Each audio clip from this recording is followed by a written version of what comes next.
Hello, everybody. Hello.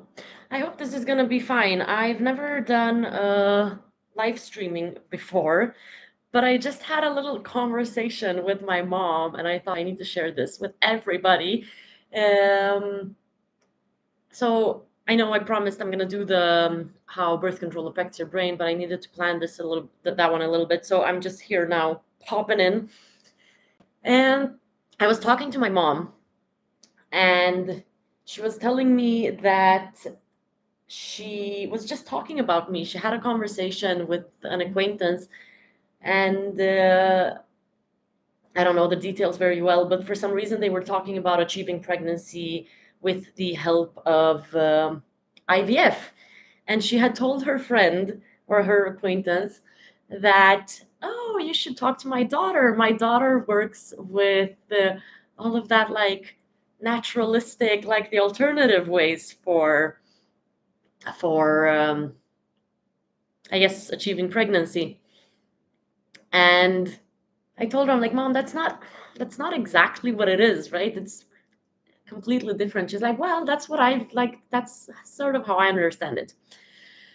And so I thought, of course, that's got to be how many people understand this, because when I talk about things that are not common in modern medicine, we assume that they're alternative, right? That's kind of the definition of alternative medicine. But alternative medicine, I'm not very well versed in the topic. I'm a medical doctor. I am traditional is the wrong word. I'm trained in the modern medicine. And so when I found menstrual cycle charting, of course I filtered everything through, does this make scientific sense? And when it comes to alternative healing modalities, these are often ways of healing that don't always that aren't necessarily always studied enough to be able to be proven with science.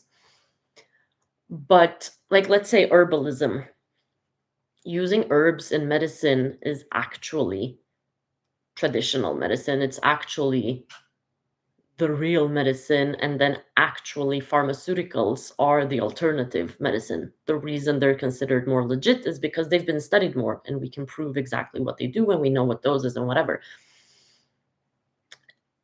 But there are also other ways of alternative medicine that do make sense. For example, they use a lot of light therapy in northern Sweden to combat seasonal depression. And even though it's not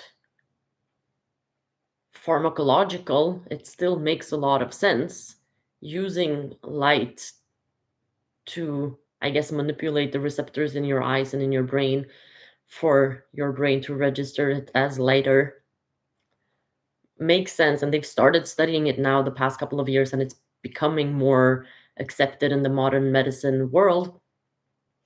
So just because something has been alternative and is not anymore, or like the alternative medicine sphere is just basically everything that modern medicine does not accept, right? Um, doesn't mean it's more right or less right. Again, like I said, some things are studied, some things are not. And there are certain things when it comes to menstrual cycle health that I know are considered very alternative. That doesn't mean that they're untrue or just woo woo. But when it comes to menstrual cycle charting per se, it is very scientific. It's just not included in the medical education. And menstrual cycle charting, first and foremost, is not a treatment. It is a way to gather data. So rather than comparing menstrual cycle charting with IVF, I would like to compare menstrual cycle charting with uh, kind of like see it as a way of like taking blood tests every single day or every moment of the day. Blood tests are obviously not enough because not everything is going to be noticeable in blood, as many people that have gone to the doctor and the doctors say everything looks fine will vouch for. Like, not everything is observable in blood tests. So menstrual cycle charting charts, we chart cervical fluid, for example, we chart basal body temperatures, we chart mood, which is, I guess, in medical terms, is the result of the effect that hormones have on your brain. And you can't always see mood on blood tests, but that doesn't mean that hormones don't affect your brain. And then we chart other factors that might influence these biological markers. So, for example, I remember when when I was new to the whole just this method way of charting specifically, I would also chart how my sleeping habits were. I was working a lot in the emergency room, I was working a lot of nights at the time, and I wanted to see how my sleeping habits affected my cervix, basically, and my ovaries. And this is scientific. We know that stress and sleeping poorly affects your health, but through menstrual cycle charting, I could see it kind of on paper. And this is something that you can't see on blood tests. You cannot see how your sleep affects your hormones on a blood test. Menstrual cycle charting is based on a lot of science. It's based on a lot of science that exists and is very well done, but has just not been included in the medical educations or specializations of certain, let's say, gynecology, because they deemed it irrelevant, not because it doesn't exist. So, for example, there was this Swedish scientist in the 60s. His name was Dr. Eric Odeblad, and he studied the cervical fluid. And his research is fascinating. And in my opinion, it should be included in every endocrinological education, but it's not.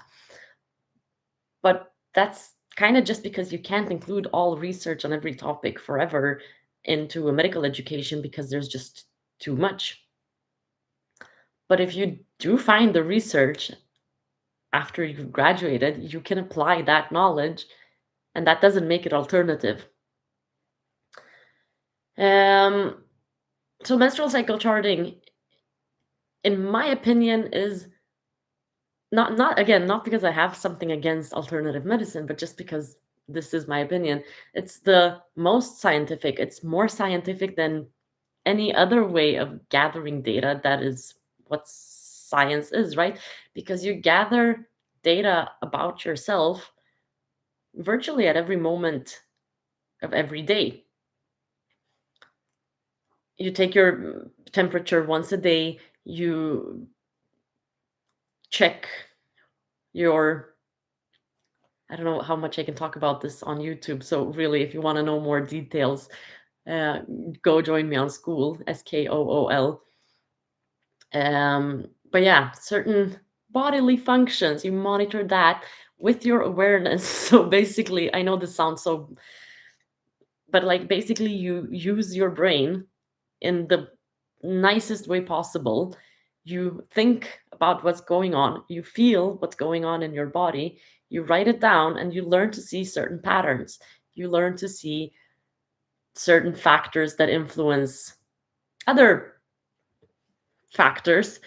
And using this information, you can draw certain conclusions. Let's say your luteal phase, so the second part of your cycle, is too short to be able to produce enough progesterone for you to maintain a pregnancy. Maybe if you suffer from recurrent miscarriages. We talk about details in the school group. But let's say you figure out that this phase of your cycle is very short, but your cycle length in total with the two phases combined might be normal. So if you only know that your last menstruation began 30 days ago, and the one before that 30 days before that, and the one before that 30 days before that, you might think that your menstrual cycle is regular and that you have no issues. And if you would go to a doctor and they would ask if your menstrual cycle is regular, that's the information that they would ask you, and that would be enough for them to say that everything looks fine, when in actuality, the second phase might be too short. And then with menstrual cycle charting, you can use that as a tool to just figure out what's actually going on, and then you can choose however you want to address that. So the menstrual cycle charting per se is not a treatment. It is a data gathering method that's standardized so that you, as a client, can kind of speak the same language as I do as a teacher and as a healthcare professional. And I can use that information to talk to somebody else who maybe has more experience. And we kind of speak the same language when we talk about things that don't have a language of its own.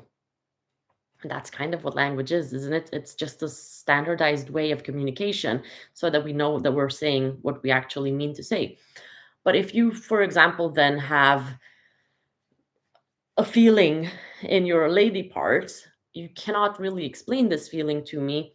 But if you learn how to use certain letters, certain numbers that signify certain things, which is what the Justice method teaches, then we can see patterns and relate that to times in your cycle of fertility, times of infertility. We can draw conclusions based on um, phases of your menstrual cycle, lengths, whatever.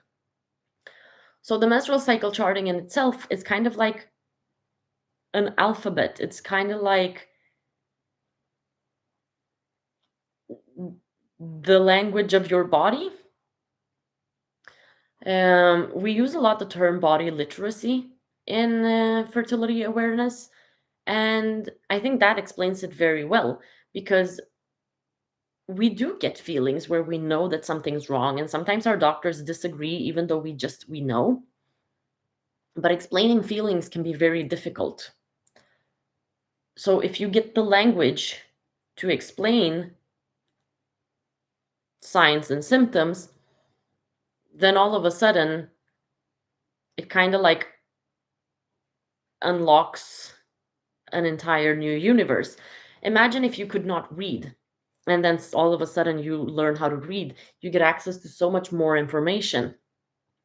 And it's kind of the same way. Your body's trying to talk to you, but you don't understand what it's saying. You don't even know what to pay attention to, what's relevant, what's irrelevant, um, what conclusions to draw, what happens cyclically, what this says about your health, what this says about your ovaries, what this says about your stress levels, what this says about your thyroid, what this says about your liver, what this says about your habits, what this says about your relationships, your age, things like that. But when you get that language,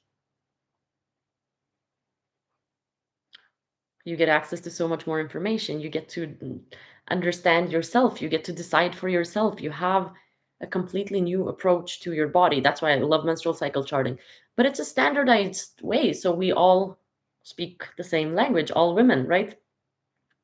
And women do speak the same language. And this is one of the things that we have in common, right? It's like a universal thing with women. It's like if you go to a club somewhere and you don't even need to ask with words, you don't even need the other women to understand you. If you need like a tampon or something, another woman will understand. And I've talked about this before, how we have like our secret language where we speak kind of like in a way to make sure that only women understand. Menstrual cycle charting is just putting notations to the language of your body. And yeah, it's considered alternative because modern medicine does not accept it yet, but it is based on real, actual science that women have studied forever and that scientists have also studied for a very long time, ever since they discovered hormones virtually. Um, and yeah, menstrual cycle charting is just a way of gathering the data and writing it down in a scientific way so that everybody can understand it. But it is not an alternative treatment in and of itself. I do not do anything to your body. I don't give you anything physically to take. It's not like a pill, it's not an herb, it's not anything. I help you understand your own body. I give you the knowledge. I teach you a new language, basically. That was that. If you do want to learn how to understand your own body in a way that is the best that I've ever come across, come join me. We will do it one on one. Email me at office@hormoniverse.com. Let me know if you have any questions about what menstrual cycle charting is. I am trying to learn how to stream on YouTube so I can show you an actual menstrual cycle chart.